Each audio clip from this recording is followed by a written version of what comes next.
दूसरी ओर चमेली गांव में एक बूढ़ा आदमी एक बेजान से पड़े शरीर पर दवा लगा रहा था। वो बड़ी ही शिद्दत से उसका इलाज कर रहा था। और कितना टाइम लगेगा? अब तक तो इस नौजवान को होश में आ जाना चाहिए था।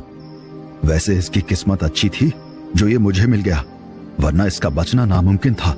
इतना सोच बूढ़ा आदमी पुरानी यादों में खो गया।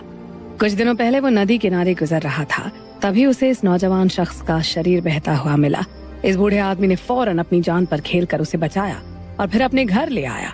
इस नौजवान शख्स को देखकर ऐसा लग रहा था कि ये ऊपर पहाड़ी से गिरा था और नदी में बहता हुआ वहां तक आ गया था। कुछ तो खास है इस नौजवान शख्स में। ऐसा लगता है जैसे मेरा और इसका कोई पुराना कनेक्शन हो। दरअसल कुछ सालों पहले बूढ़े शख्स ने अपने बेटे को खो दिया था। अगर उसका बेटा आज जिंदा होता तो इस नौजवान शख्स की उम्र का ही होता। यही वजह थी कि बूढ़ा शख्स इस नौजवान का दिल से ख्याल रख रहा था। वो मन ही मन इसे अपना बेटा मान रहा था। फिक्र मत करो बेटा, तुम जल्दी ठीक हो जाओगे। मैं तुम्हें कुछ नहीं होने दूंगा। बूढ़े शख्स ने इतना कहा ही था कि उसे कुछ शोर शराबा सुनाई दिया। क्या तुमने उस शख्स को देखा? देखो, सच सच बता दो, हमें ना सुनने की आदत नहीं है। ये शख्स हमें हर हाल में चाहिए। ये बाहर इतना शोर शराबा क्यों हो रहा है? जरूर कुछ गड़बड़ है। इतना सोच उस बूढ़े आदमी ने खिड़की से बाहर झांका। उसने देखा कुछ मास्क पहने लोग हाथ में एक फोटो लिए 24-25 साल के एक शख्स को खोज रहे हैं। वो बारी बारी से हर घर का जाकर दरवाजा खटखटा रहे थे और घरों की तलाशी भी ले रहे थे। बूढ़े आदमी को ये समझते देर नहीं लगी कि मास्क पहने ये लोग बुरे हैं और ये शायद उसी नौजवान शख्स को खोज रहे हैं जिसकी उसने जान बचाई थी। अरे नहीं, अब इन लोगों से कैसे निपटा जाए? इतना सोच बूढ़ा टेंशन में आ गया और बेड पर लेटे उस नौजवान शख्स को देखने लगा। फिक्र मत करो बेटा, मेरे रहते वो लोग तुम्हारा कुछ नहीं बिगाड़ पाएंगे। इतना सोच उस बूढ़े आदमी ने नौजवान शख्स को चादर से पैक किया और बेड के नीचे सुला दिया। बाहर से उसने बेड के नीचे अपना कुछ सामान रख दिया ताकि कोई बेड के नीचे झांके भी तो उसे कुछ नजर नहीं आए। अगले ही पल उसके दरवाजे पर जोर की दस्तक होने लगी। दरवाजा खोलो, खोलो दरवाजा! इतनी देर क्यों लगा रहे हो? मैंने कहा दरवाजा खोलो, वरना हम दरवाजा तोड़कर अंदर आ जाएंगे। इतना बोल वो मास्क पहना आदमी और भी जोर जोर से दरवाजा ठोकने लगा। तभी उस बूढ़े आदमी ने दरवाजा खोल दिया। अरे बस करो भाई, ये मेरा दरवाजा है, कोई शादी का ढोल नहीं।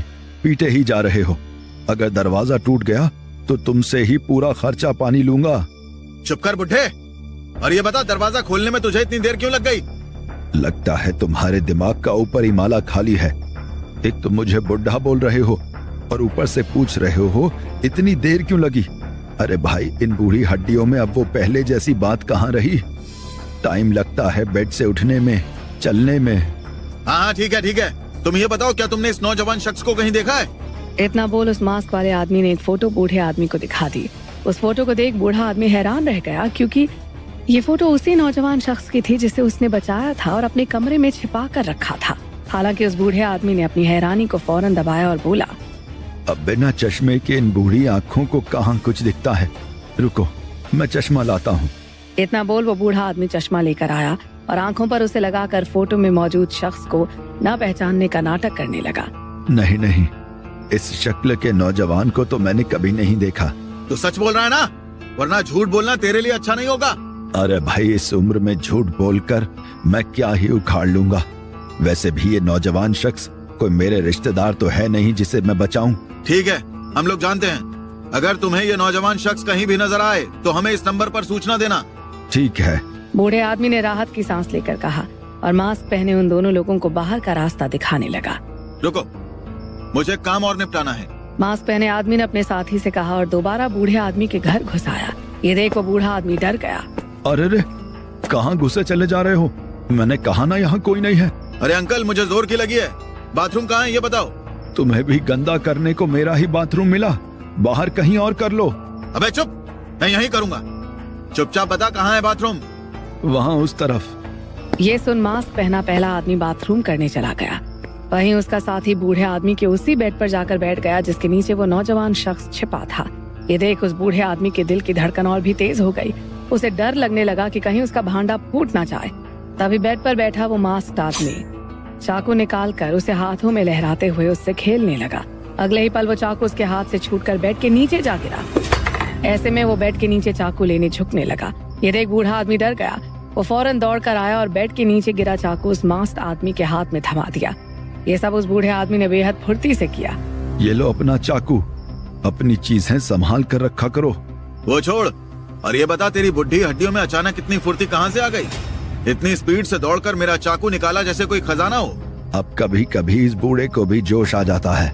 बूढ़े आदमी ने बात टालते हुए कहा और हंसने लगा। फिर टॉपिक चेंज करते हुए बोला, वैसे तुम्हारे साथी को बाथरूम में कुछ ज्यादा ही टाइम लग रहा है। पेट खराब है क्या उसका? तभी बाथरूम में घुसा वो आदमी बाहर आ गया।